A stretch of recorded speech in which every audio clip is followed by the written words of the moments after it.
Hello, I'm your superhero critic, and I'll stay super as long as you stay awesome. And let's talk about fridging for a second. The concept of fridging has been in comic books for a very long time, but the term really got coined by Gail Simone in 1999 and describes when a female character is used just to be killed in order to push a male superhero or a character's story forward. The majority of characters released on Simone's Women in Refrigerators site showcase the amount of sexism and violence towards female characters, from love interests like Green Lantern's Alexandra DeWitt to Gwen Stacy to heroes themselves like Supergirl and today's fridged character, Barbara Gordon. This brings us to the comic of the day for the adaptation of the day that we are talking about. Released back in 1988, The Killing Joke was written by Alan Moore and was one of the most controversial works of Moore, known for its depiction of the Joker and Batman's dynamic while he tortures Commissioner Gordon in order to prove that one day can break anybody's sanity. The comic is also notorious for the Joker crippling Batgirl, leading to her becoming the Oracle, with Moore himself stating that when he asked Lin Win if he could do so, the response was crippled a bit.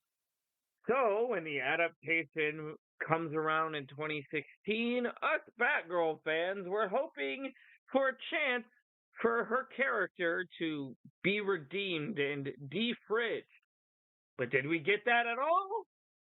No, instead, we fucking got a film that adds an entire half hour to the story that did nothing but follow Bruce Timm's weird Barbara Bruce fetish throughout the Batman animated series as they try to track a criminal who's also sexually obsessed with Barbara Gordon, only for it to lead to Bruce's toxic control over her and out of nowhere sex scene that adds nothing to the overall story in any way, shape, or form. So let's dive into one of the worst received Batman animated films, The Killing Joke. When the world is full of care, and every headline screams despair, when all is rape, starvation, war, and life is vile. The film begins with a voiceover from Batgirl. There was a time when capes and cowls and fighting crime really was exciting. No, not at all. That is not how we expected this movie to start. Batgirl is trailing Batman to not give herself away as Gordon lets him know of a robbery. They track the robbers down, managing to get the stolen vehicle out of the truck. But as Batgirl tries to stop the drivers, she freezes after she's blown a kiss. 3 minutes in, and the bad guy is already a creepy sexual predator. Congratulations. She then tries to convince the last robber not to shoot her. Like that. That man is dead. Our mini-villain visits his uncle, who's pissed after losing $100,000 over his screw-up, while we go back to Barbara, who's in her library with the stereotypical gay guy written by a straight guy, trying to hook her up with someone. But she's more interested in scanning cameras for Paris, and she tracks him down to his father's bank, robbing him blind. She takes his goons down, but he sprays her with something that knocks her unconscious, allowing them to get away. His name is Paris. Paris Franz. You're kidding. I guess not. We might as well call him a wee-wee. Batman tells Batgirl to stay away from Paris, which begins a power imbalance where she questions her worth as a hero if she's not allowed to actually do anything. Hooray for controlling women! We then learn that Paris hired a hooker to roleplay as Batgirl, but he is attacked by his uncle's men blowing up the boat. Paris then sends a message to Batgirl to meet him where they met. Cute. It's not cute. I'm sorry. No woman would ever find that attractive. So, again, proves this was written by a man. Batman demands her to stay off the case, but as she chases Batman, she realizes the warehouse is not where they actually met, heading to the destroyed truck, finding what he left for her, sending her to his uncle's house, finding him dead, forcing her to have to defend herself, all for it to end up being Batman to save her. Because, women have to rely on men for everything. Batman claims he's doing this to protect her because she has not gone to the edge yet. And instead of her going on her own and getting out of his shadow, they instead fight over her emotions, which leads to angry sex on the roof from nowhere. Even the gargoyle knows that this scene is fucking bullshit. The next couple of minutes shows Barbara blaming herself for Bruce's gaslighting and control, leading to an emotional breakdown when she manhandles a dude while a couple is fighting. Batgirl reaches out and tries to fix the relationship, but Batman still doesn't want her help with Paris. Once again, acting like everything is her fault. Batman, however, falls into a trap as Paris and his goons were waiting for him with explosives. So she helps anyway, eventually snapping and brutally beating the shit out of Paris close to his death. Barbara then decides it's time to hang up her tights for good, claiming she understands why he was being a douche. I highly hate all of the gaslighting in this beginning intro. She's doing her best, and instead of accepting the fact that, it is the fault of the villain, you're blaming the female hero. Good job. We find Batman being called on by Bullock to investigate a string of killings involving missing people from 3 years ago, forced into chairs with wicked smiles. Why do cops always have to sugarcoat how someone was killed? They might have been murdered. No, they were clearly murdered. They're smiling and positioned in weird ways. It's not a suicide. Bat tells Bullock he needs to talk to the Joker as we get unnecessary butt shots of Barbara as she's working out, and then gets told Gordon is not coming home for the night. The official killing joke finally begins as Batman goes to visit the Joker and they reflect on their relationship, but it turns out to be a random person pretending to be the real Joker. Where is he? Why did my clowny boyfriend is me? The Joker then is shown at the abandoned carnival talking about buying it before we go to the first flashback of the man who would become the Joker. Frustrated and angry has his failing comedy act while his pregnant wife tries to remind him that it'll be okay. But the problem is that in this adaptation, there's absolutely no emotion coming from the characters. In the comics, you can see the anger on the Joker's face as he's screaming and accusing his wife of not being supportive, as well as the actual frustration and breakdown as he apologized. But in the film, sits in the chair the entire scene, and it just feels bland and boring as emotionally as a wet paper bag, and that includes the weird and out-of-place sexual response from his wife.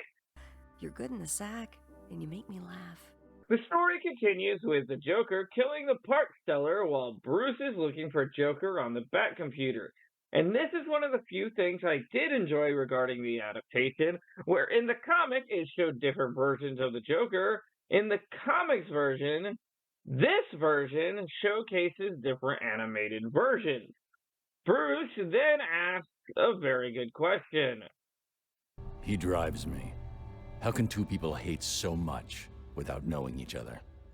We could use that as an allegory to ask why, the mass majority of transphobe hate us trans people without knowing a single thing about us just because we are who we are.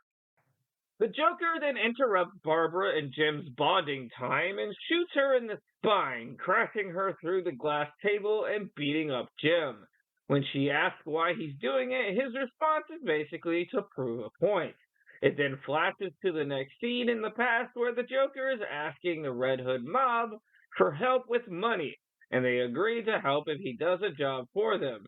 And once again, just like in the comics, there is no emotion coming from the Joker. After the present day Joker turns the carnival power on, Bruce then visits Barbara in the hospital as she begs for him to stop him from hurting her father.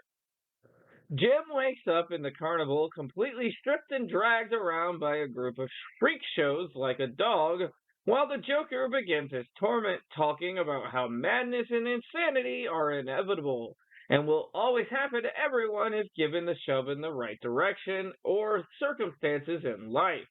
While in the past we see an emotionless Joker getting the news that his wife and child were both in a supposed accident, while Batman is on his search for the clown. Swear to me. I swear to you! An added scene that's not in the comic is added where the Joker forces the Commissioner to judge Batman's actions as a vigilante, trying to teach him that he's ignoring his morals. But we go back to the carnival as the torture continues, with Joker breaking into a psychotic song, which is actually an actual catchy tune about going loony and crazy and just letting chaos rush over everything. But the TVs around Gordon slowly fade into pictures of Barbara, who has been alluded to being sexually abused and tormented while she's bleeding out. Which again goes back to why this is one of the biggest examples of fridging. Jim is clearly in shock as Joker revels in his mayhem as we go to yet another flashback of our villain breaking into the facility that they think is empty.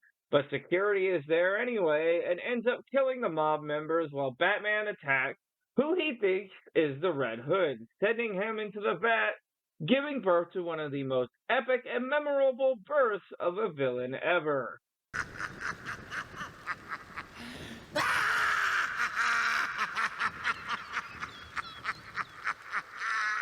The confrontation between Batman and Joker finally happens as our hero finds the freak shows waiting to ambush him, but he quickly takes them down one by one. Once Joker shows that Jim is now in a cage, he runs off into the funhouse. Jim then demands that Batman do everything by the book after Batman lets him know she is still alive but hurt. Batman confronts Joker inside a hall of mirrors where the freaks taunt him while Joker talks about everything in life that can be turned into chaos if someone just has one single bad day. If I'm going to have a past, I prefer it to be multiple choice. Life is the tricky question that has multiple answers and none of them are correct. They find each other inside of an upside-down room, and they banter over insanity and how life's only answer is chaos. They beat each other up, and Batman lets him know that Gordon has not gone insane like the Joker hoped. And the fight then heads outside with the rain and a sudden stop in the fighting as Joker is offered actual help, with Batman saying he just is tired of them trying to kill each other. The film then ends with the Joker telling one last joke that actually gets Batman laughing. This adaptation sucks. From the characters not having any emotion in the flashback scenes, to every single character gaslighting and treating Barbara Gordon as shit. And just the overall concept of this book being that one day will make everyone snap shows that a lot of people don't have, faith in humanity anymore. And I understand why.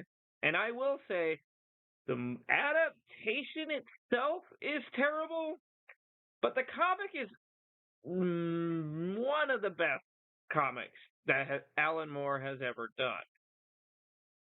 I just wish it wasn't done at the expense of Barbara being shot. I feel like that takes away from her own character just to justify Jim's character arc. It's a good comic, terrible movie.